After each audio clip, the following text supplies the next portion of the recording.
Hi everyone, and welcome back to Chapter 9 of Trigonometry.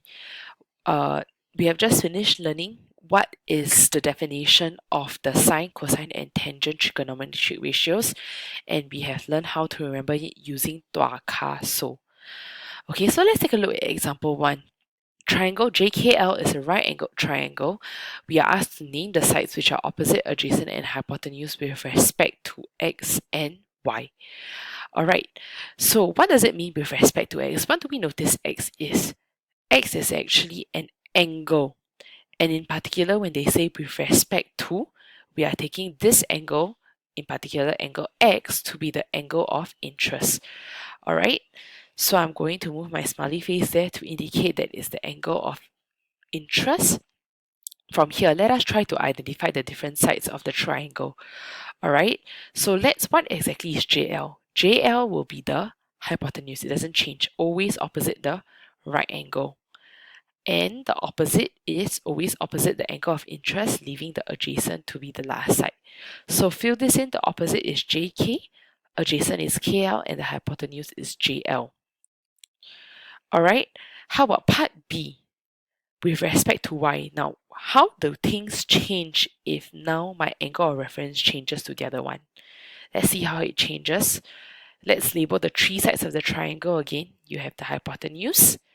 The opposite is always opposite of the angle of reference, so this will be O. And lastly, the last side is adjacent. So in this triangle with respect to y, the opposite is KL, the adjacent is JK, and the hypotenuse is JL. Let's move on to example 2.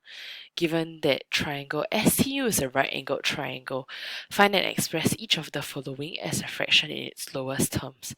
So we are given sine angle UST, cosine angle UST, and tangent angle UST to find.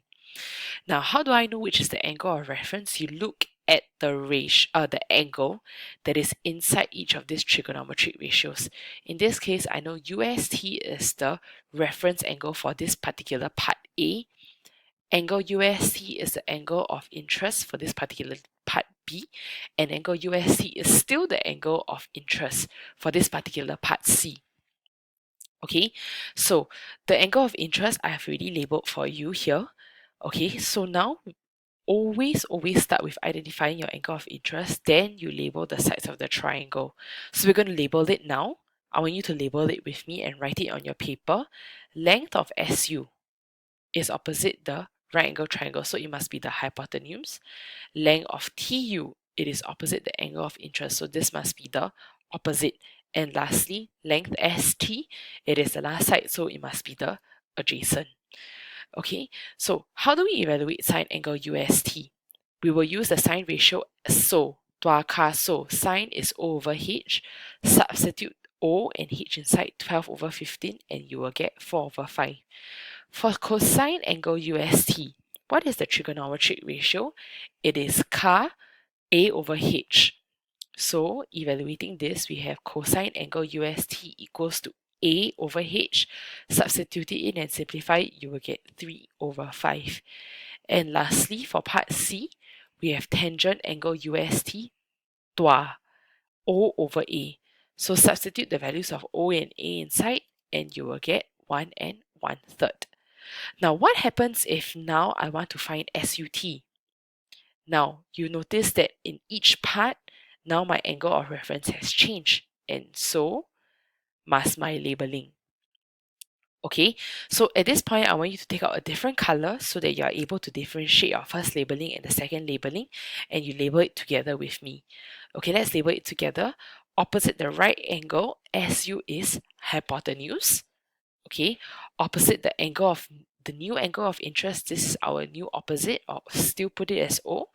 And lastly, this side is the adjacent. So sine angle SUT, same thing, O over H, substitute in, you'll get 3 over 5. For cosine angle SUT, same thing, substitute in, Ka, C is A over H, so you will get 12 over 15. Simplify it, you will get 4 over 5. And lastly, for tangent angle SUT, think it is Tua, so it must be O over A. So substitute in, you get 9 over 12 and 3/4. Alright, so we have come to the end of the these examples for this particular part, please remember to complete up the drill and nail questions. Your teacher will go through them in class. I hope this has given you enough equipping to be able to do those questions. All right, thank you.